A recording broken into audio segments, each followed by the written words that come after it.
Hello everyone, welcome to study with Shri. देखिए, उत्तर प्रदेश PCS 2022 की test series चल रही है। या टेस्ट नंबर आपका 66 है। 65 टेस्ट ऑलरेडी कंप्लीट हो चुका है, प्ले लिस्ट बना रखी है, आप लोग जाकर के देख सकते हैं। देखिए, अगर आप किसी भी स्टेट पीसीएस की तैयारी कर रहे हैं, जैसा कि MP PSC, UK PSC, BPSC, JPSC या फिर सीजीपीएससी या किसी वनडे एग्जाम की तैयारी कर रहे हैं, तो आप लोग के लिए टेस्ट काफ़ी फायदेमंद है। देखिए, डेली टेस्ट आ रहा है और टाइम भी बहुत कम रह गया है एग्जाम का, तो आप लोग डेली देखा कीजिए, ठीक है। और जो है कि कमेंट्स भी किया कीजिए और अपने दोस्तों को शेयर भी किया कीजिए। तो स्टार्ट करते हैं। फर्स्ट क्वेश्चन है, भारत सरकार का संवैधानिक अध्यक्ष कौन होता है? महान्यायवादी, प्रधानमंत्री, भारत का मुख्य न्यायाधीश, राष्ट्रपति। भारत सरकार का संवैधानिक अध्यक्ष कौन होता है? ये आपको अगर पता है तो कमेंट बॉक्स में बताइए कि कौन होता है भारत सरकार का संवैधानिक अध्यक्ष। तो ये होता है राष्ट्रपति। भारत सरकार का संवैधानिक अध्यक्ष कौन होता है? राष्ट्रपति होता है। किस अधिनियम द्वारा लोक सेवा आयोग के गठन का प्रावधान किया गया है? भारत परिषद अधिनियम 1909, भारत शासन अधिनियम 1919, भारत परिषद अधिनियम 1892, इनमें से कोई नहीं। देखिए, क्वेश्चन पूछा जा रहा है कि कौन सा अधिनियम था जिसके द्वारा लोक सेवा आयोग के गठन का प्रावधान किया गया? तो वो था आपका भारत शासन अधिनियम 1919। देखिए, इसको जो है कि मैंटेग्यू चेम्सफोर्ड सुधार के नाम से भी जानते हैं, भारत शासन अधिनियम 1919 को। देखिए, इसके तहत क्या क्या की चीज़ें की गई, तो इस अधिनियम में सर्वप्रथम भारत को स्वतंत्र डोमिनियन मतलब स्वशासन की स्थिति प्रदान करने की बात कही गई थी, ठीक है, जो भारत शासन अधिनियम था 1919। और क्या कहा गया था? तो इस अधिनियम द्वारा प्रत्यक्ष चुनाव प्रणाली अपनाई गई और महिलाओं को भी मताधिकार दिया गया। देखिए, इसी के तहत जो है कि केंद्र में द्विसदनात्मक विधायिका स्थापित की गई, जो भारत शासन अधिनियम 1919 था, इसके तहत ही, ठीक है। मौलिक अधिकारों की अवधारणा किस देश के संविधान से ग्रहण की गई है? रूस, ब्रिटेन, फ्रांस, इनमें से कोई नहीं। देखिए, बात की जा रही है मौलिक अधिकार की। इसकी अवधारणा जो है कि किस देश के संविधान से ग्रहण की गई है, तो ये किया गया है आपका कहाँ से? तो यूएसए से किया गया है, ठीक है। ये हो जाएगा डी ऑप्शन, इनमें से कोई नहीं। देखिए, बात की जा रही है फंडामेंटल राइट्स की, ठीक है। फंडामेंटल राइट्स आपके संविधान में कहाँ पे है? तो भाग 3 में है और 12 से 35 तक इसका उल्लेख किया गया है। अनुच्छेद में 12 से 35 तक के अनुच्छेद में इसका उल्लेख किया गया है। देखिए, यूएसए से क्या क्या चीज़ें लिया गया है? तो यूएसए से उद्देशिका का विचार लिया गया है, राष्ट्रपति पर महाभियोग की प्रक्रिया लिया गया है, स्वतंत्र न्यायिक ने जो स्वतंत्र न्यायपालिका है वो लिया गया है, न्यायिक पुनरावलोकन का सिद्धांत वहीं से लिया गया है यूएसए से, और उपराष्ट्रपति का पद भी लिया गया है, और वित्तीय आपात भी कहाँ से लिया गया है? यूएसए से लिया गया है, ठीक है। तो डी ऑप्शन आपका सही हो जाएगा। राष्ट्रपति का अध्यादेश कितने अवधि के लिए लागू रहता है? 3 माह, 6 माह, 4 माह, कोई निश्चित समय नहीं है। पूछा जा रहा है कि राष्ट्रपति का अध्यादेश कितने अवधि के लिए लागू रहता है। जिसको पता है वो कमेंट बॉक्स में बताए कि कितने अवधि के लिए लागू रहता है राष्ट्रपति का अध्यादेश। तो ये रहता है आपका 6 मंथ के लिए। बी ऑप्शन आपका सही है। देखिए, अध्यादेश के बारे में अगर हम बात करें तो अध्यादेश के बारे में संविधान के अनुच्छेद 123 इसमें उल्लेख किया गया है, ठीक है। और इसके अनुसार राष्ट्रपति जी को यह शक्ति दी गई है कि जब संसद का कोई एक सदन या दोनों सदन सत्र में न हो और राष्ट्रपति जी को कोई मतलब ऐसा लगता है कि कुछ ऐसी परिस्थितियां आ गई है जिस पर कानून बनाना मतलब बहुत ज़रूरी है, ठीक है, जिसमें नियम कानून बनाना बहुत ज़रूरी है, तब जो है कि अध्यादेश जारी करते हैं राष्ट्रपति जी अनुच्छेद 123 के तहत, ठीक है। और ये कितने दिन तक वैलिड रहता है? तो ये 6 माह तक वैलिड रहता है। देखिए, ऐसे ही ये तो केंद्र में हो गया, ऐसे ही राज्य में भी राज्यपाल जी अध्यादेश जारी करते हैं, ठीक है। वो किस अनुच्छेद के तहत? तो वो 213 अनुच्छेद के तहत। राज्यपाल किस अनुच्छेद के तहत? 213, और राष्ट्रपति 123 के तहत, ठीक है। तो बी ऑप्शन आपका सही है। प्रस्तावना भारतीय संविधान का परिचय पत्र है, यह कथन किसका है? N.A. Palkhivala, doctor B.R. Ambedkar, K.M. Munshi, Granville Austin. प्रस्तावना भारतीय संविधान का परिचय पत्र है, यह कथन किसका है? ये बताना है। तो ये जो है कि कथन है आपका NA पालकीवाला का। ए ऑप्शन आपका सही है। प्रस्तावना की बात की जा रही है। प्रस्तावना भारतीय संविधान का परिचय पत्र है। ठीक है, देखिए ये जो है ना आपका KM मुंशी ने उद्देशिका को क्या बोला है, राजनीतिक जनपत्री कहा है। और प्रस्तावना को भारतीय संविधान का परिचय पत्र किसने कहा है, तो NA पालकीवाला ने कहा है। ठीक है, और KM मुंशी ने क्या कहा है प्रस्तावना को, तो इन्होंने कहा है कि उद्देशिका जो है कि राजनीतिक जनपत्री कहा है। ठीक है, अगर हम बात करें न्यायमूर्ति हिदायतुल्लाह की, तो उन्होंने उद्देशिका को संविधान को मूल आत्मा कहा है। ठीक है, किसने, तो वो न्यायमूर्ति हिदायतुल्लाह ने उद्देशिका को संविधान की मूल आत्मा कहा है। किस प्रकरण में, तो ये गोलकनाथ बना पंजाब राज्य के प्रकरण में। ठीक है, डॉक्टर भीमराव अंबेडकर की बात करें तो इन्होंने जो है कि किस अनुच्छेद को संविधान की आत्मा कहा है, तो अनुच्छेद 32 को जो है कि डॉक्टर BR अम्बेडकर संविधान की आत्मा कहा है। ठीक है, तो इन सब सारी चीज़ों को याद रखिएगा आप लोग। ठीक है, किसने मतलब उद्देशिका को क्या क्या कहा है, अनुच्छेद 32 को किसने क्या कहा है। ठीक है, तो ये हो जाएगा आपका ए ऑप्शन। पंचायतों को संवैधानिक दर्जा प्रदान किया गया अनुच्छेद 226 के अंतर्गत, अनुच्छेद 239 के अंतर्गत, अनुच्छेद 219 के अंतर्गत, अनुच्छेद 243 के अंतर्गत। पंचायतों को संवैधानिक दर्जा प्रदान किया गया किस अनुच्छेद के अंतर्गत, तो ये दिया गया आपका अनुच्छेद 243 के अंतर्गत। ठीक है, डी ऑप्शन आपका सही है। देखिए 73वां संविधान संशोधन हुआ था कब, तो ये हुआ था आपका 1992 में 73वां संविधान संशोधन हुआ था। और संविधान में एक नया भाग जोड़ा गया, भाग 9। भाग 9 जो है कि जोड़ा गया और एक नई अनुसूची जोड़ी गई, कौन सी, 11वीं। 9वां भाग जोड़ा गया और 11वीं अनुसूची जोड़ी गई। और अनुच्छेद 243 में और 243 का क्या ड के अंतर्गत जो है कि पंचायती राज व्यवस्था को संवैधानिक दर्जा प्रदान किया गया। ठीक है, तो डी ऑप्शन आपका सही हो जाएगा। संसदात्मक शासन व्यवस्था में कार्यपालिका का विधायिका पर नियंत्रण होता है, विधायिका का कार्यपालिका पर नियंत्रण होता है, कार्यपालिका का न्यायपालिका पर नियंत्रण होता है और न्यायपालिका पर कार्यपालिका पर नियंत्रण होता है। देखिए बात की जा रही है संसदात्मक शासन व्यवस्था में किसका किस पे नियंत्रण होता है, तो देखिए इसमें जो है कि आपका कार्यपालिका का विधायिका पर नियंत्रण होता है, नहीं। विधायिका का कार्यपालिका पर नियंत्रण होता है, बिल्कुल सही है कि विधायिका का जो है कि कार्यपालिका पर नियंत्रण होता है। ठीक है, संसदात्मक शासन व्यवस्था में, तो बी ऑप्शन आपका सही हो जाएगा। जस्ट एक मिनट।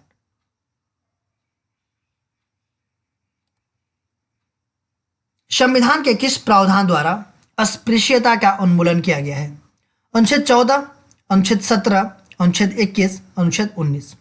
संविधान के किस प्रावधान द्वारा अस्पृश्यता का उन्मूलन किया गया है, अनुच्छेद 14, अनुच्छेद 17, अनुच्छेद 21, अनुच्छेद 19।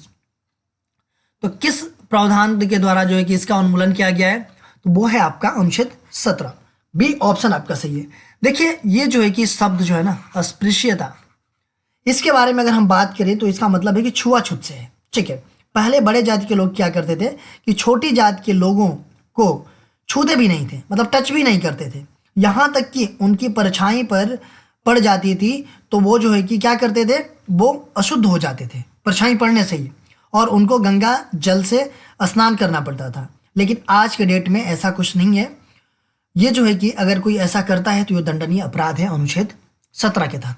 ठीक है, अगर हम बात करें अनुच्छेद 14 की, तो राज्य किसी व्यक्ति को भारतीय राज्य क्षेत्र में विधि के समक्ष क्षमता और विधियों के समान संरक्षण से वंचित नहीं कर सकता है, यह बताता है अनुच्छेद 14।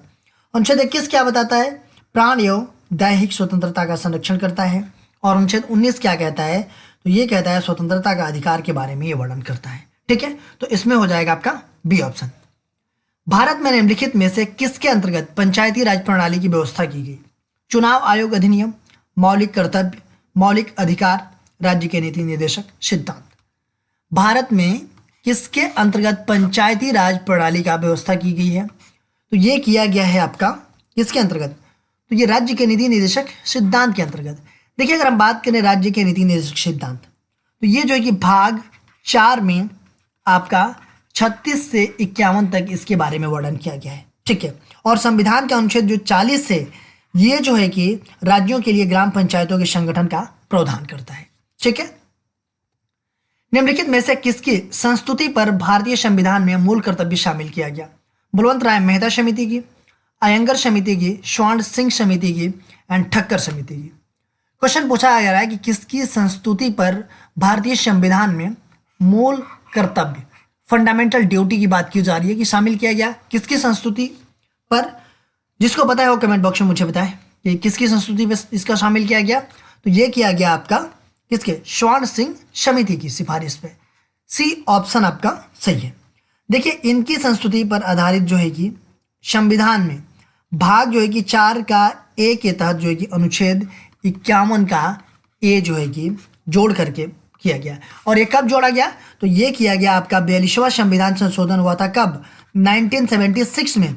इसके तहत जो है कि संविधान में भाग 4 का ए के तहत अनुच्छेद 51 का ए में मूल कर्तव्य जोड़ा गया। ठीक है। मूल कर्तव्य कितने हैं आज के डेट में? तो मूल कर्तव्य आज के डेट में 11 है। और ये कहाँ से लिया गया है? तो ये जो है कि सोवियत संघ मतलब कि रूस के संविधान से लिया गया है आपका फंडामेंटल ड्यूटी। ठीक है। तो सी ऑप्शन आपका हो जाएगा। राज्य के राष्ट्रपति का निर्वाचन किस प्रकार होता है? राज्यसभा के सदस्यों के द्वारा, लोकसभा के सदस्यों के द्वारा, प्रत्यक्ष रूप से, अप्रत्यक्ष मतदान से। भारत में राष्ट्रपति का निर्वाचन किस प्रकार होता है ये बताना है आपको। जिसको पता है वो कमेंट बॉक्स में मुझे बताएं कि जो भारत के राष्ट्रपति होते हैं उनका निर्वाचन जो है कि किस प्रकार होता है। ठीक है।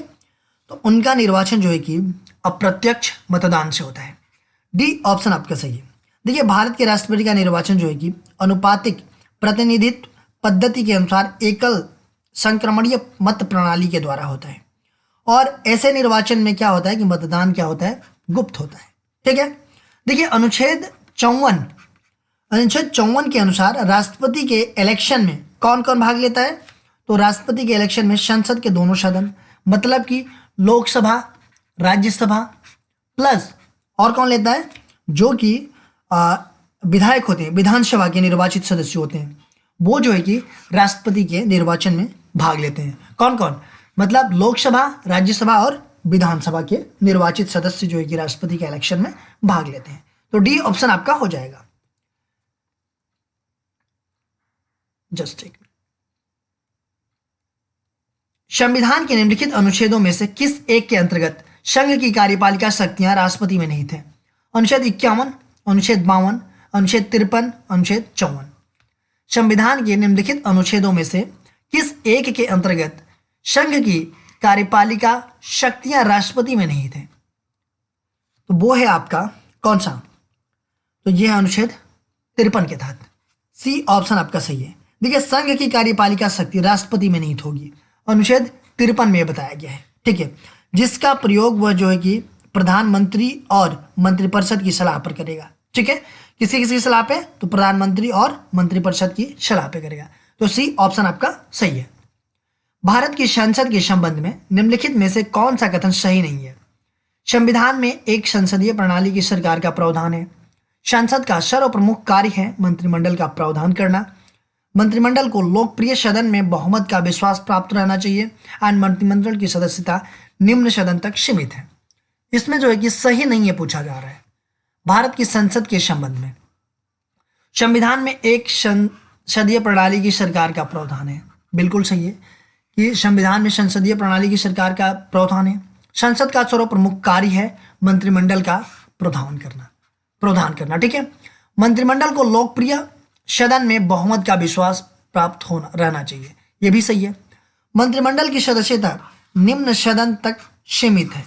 देखिए सीमित है इसका मतलब निम्न सदन मतलब कौन? मतलब कि लोकसभा। ऐसा कुछ नहीं है कि लोकसभा तक ही सीमित है, राज्यसभा भी है इसमें मंत्रिमंडल की सदस्यता में। तो ये जो है कि आपका गलत हो जाएगा। सही नहीं है कौन? डी ऑप्शन आपका। भारतीय संविधान के अंतर्गत निम्नलिखित में से कौन सा अनुच्छेद संसद को राज्य सूची के विषय के संबंध में विधि बनाने की शक्ति प्रदान करता है? अनुच्छेद 115, अनुच्छेद 116, अनुच्छेद 226, अनुच्छेद 249। भारतीय संविधान के अंतर्गत निम्नलिखित में से कौन सा अनुच्छेद संसद को राज्य सूची के विषय के संबंध में विधि बनाने की शक्ति प्रदान करता है? वो कौन सा अनुच्छेद है? तो वो है आपका 249। डी ऑप्शन आपका सही है। संसद के दोनों सदनों के संयुक्त अधिवेशन की अध्यक्षता कौन करता है? स्पीकर, उपराष्ट्रपति, राष्ट्रपति, प्रधानमंत्री। संसद के दोनों सदनों के संयुक्त अधिवेशन की अध्यक्षता कौन करता है? जिसको पता है वो कमेंट बॉक्स में मुझे बताएं कि कौन करता है संसद के दोनों सदनों के संयुक्त अधिवेशन की अध्यक्षता। तो वो करता है आपका स्पीकर करता है। ए ऑप्शन आपका सही है। देखिए संयुक्त बैठक बुलाता कौन है? तो संयुक्त बैठक बुलाता है कौन? राष्ट्रपति जी बुलाते हैं। अनुच्छेद 108 के तहत देखिए धन विधेयक को छोड़ करके, जो धन विधेयक होता है उसको छोड़ करके और कोई विधेयक हो तो उसके संदर्भ में संसद में दोनों सदनों में असहमति की स्थिति में ये चीजें बुलाई जाती है संयुक्त अधिवेशन, ठीक है। और इसकी अध्यक्षता कौन करता है? तो इसकी अध्यक्षता लोकसभा अध्यक्ष करते हैं, मतलब कि स्पीकर करते हैं। ये जो है कि आपका 118 के 4 में इसका प्रबंध किया गया है। तो ए ऑप्शन आपका सही है। गलत युग्म की पहचान कीजिए। स्थल उत्खननकर्ता, देखिए कुछ स्थल दिए गए हैं और उत्खननकर्ता का नाम दिया गया है। इसमें से आपको गलत युग्म बताना है। देखिए रोपड़, रोपड़ है कहाँ पे? तो ये है आपका कहाँ पे? ये रूपनगर पंजाब में है। और इसका उत्खनन किसने किया था? जेपी जोशी ने किया था? नहीं, इसका उत्खनन जो है कि यज्ञदत्त शर्मा ने किया था। कब? 1955 ईस्वी में रोपड़ का। चनहुदड़ो एनजी मजुमदार ने किया था। कब किया था एनजी मजुमदार ने? तो ये 1931 में किए थे। और ये चनहुदड़ो कहाँ पे है? तो ये है आपका कहाँ पे? सिंध, पाकिस्तान में। हड़प्पा, हड़प्पा कहाँ पे है? तो ये है आपका, आप लोग कमेंट बॉक्स में मुझे बताइए, ठीक है, कि हड़प्पा कहाँ पे है। हड़प्पा की खोज जो है कि दयाराम शाहनी ने किया था। कब? तो ये 1921 में इनका मतलब जो भी उत्खनन करता थे दयाराम शाहनी जी थे। लोथल कहाँ पे है? ये है आपका कहाँ पे? अहमदाबाद, गुजरात में। और इसका जो है कि उत्खनन करता कौन था? तो ये SR राव थे, ठीक है। तो ये पहला वाला आपका गलत है, ठीक है, ए ऑप्शन। निम्नलिखित में से कौन सा साक्ष्य कालीबंगा से प्राप्त नहीं हुआ? जुते हुए खेत, भूकंप के साक्ष्य, फारस की मोहर, सेल खड़ी। ये पूछा जा रहा है कि कालीबंगा से प्राप्त नहीं हुआ कौन सा साक्ष्य? कालीबंगा से जोते हुए खेत भी प्राप्त हुए हैं, ठीक है। भूकंप के साक्ष्य भी प्राप्त हुए हैं, कहां से? कालीबंगा से। सेल खड़ी भी प्राप्त हुई है कालीबंगा से। बट फारस की मोहर जो है कि आपका कालीबंगा से प्राप्त नहीं हुआ है। ये कहां से प्राप्त हुआ है? तो ये जो है कि लोथल मतलब गुजरात से प्राप्त हुआ है, ठीक है। कालीबंगा है कहां पे? कालीबंगा है आपका हनुमानगढ़, राजस्थान में। तो ये हो जाएगा आपका सी ऑप्शन। 10 राज्य युद्ध के संदर्भ में निम्नलिखित कथनों को पढ़कर कूट के अनुसार सही उत्तर का चयन कीजिए। इस युद्ध का उल्लेख ऋग्वेद के 9वें मंडल में है। दूसरा ये बता रहा है कि यह युद्ध निरंजना नदी पर लड़ा गया था। इसमें से कौन सा सही है पूछा जा रहा है। 10 राज्य युद्ध की बात की जा रही है। इस युद्ध का उल्लेख जो है कि ऋग्वेद के कौन से 9वें मंडल में है आपका? नहीं, ये ऋग्वेद के 9वें मंडल में नहीं है, ये 7वें मंडल में है। ऋग्वेद में कितने मंडल कितने हैं? तो ऋग्वेद में आपके मंडल हैं आपके 10, ठीक है। और 1028 क्या हैं आपके? तो इसमें सूक्त हैं और 10,462 इसमें मंत्र हैं। किसमें? ऋग्वेद में। और ऋग्वेद के 7वें मंडल में इस युद्ध का उल्लेख किया गया है। यह युद्ध जो है कि निरंजना नदी पर लड़ा गया था। देखिए यह युद्ध जो है कि परशुनी नदी मतलब ये आज की डेट में रावी नदी के तट पे लड़ा गया था, निरंजना नदी के तट पे नहीं लड़ा गया था। तो देखिए पहला भी गलत है और दूसरा भी गलत है। तो इसमें से कौन सा हो जाएगा? न तो 1 और न ही 2। ये डी ऑप्शन आपका सही हो जाएगा। ऋग्वेद के मंडल एवं उनके रचयिता का गलत युग्म पहचानिए। तृतीय विश्वामित्र, पंचम वामदेव, षष्ठम भारद्वाज, सप्तम वशिष्ठ। देखिए ऋग्वेद के मंडल जो है ना, अभी मैंने बताया कितने मंडल हैं? तो 10 मंडल हैं। तो उस 10 मंडल में यहां पे दिया गया है तृतीय मंडल के रचयिता कौन है? तो तृतीय मंडल के रचयिता जो है कि विश्वामित्र जी हैं। पंचम के कौन है? तो ये वामदेव नहीं है, ये कौन है? तो ये अति है, ठीक है। ये जो है कि पंचम के हैं। षष्ठम के भारद्वाज हैं, सप्तम के वशिष्ठ हैं। तो ये कौन सा गलत युग्म है आपका? तो ये है आपका बी, पंचम जो है कि नहीं है। देखिए क्वेश्चन पूछा गया था आप लोगों से पिछले वीडियो में, आप लोगों को आंसर देना था कमेंट बॉक्स में निम्न विवादों में से किसमें सर्वोच्च न्यायालय ने प्रस्तावना को भारतीय संविधान की मौलिक संरचना का अंग स्वीकार किया है? प्रिव फर्स विवाद, केशवानंद भारती विवाद, AK गोपालन विवाद, इनमें से कोई नहीं। कौन सा वो विवाद है कि जिसमें सर्वोच्च न्यायालय ने प्रस्तावना को भारतीय संविधान की मौलिक संरचना का अंग स्वीकार किया है?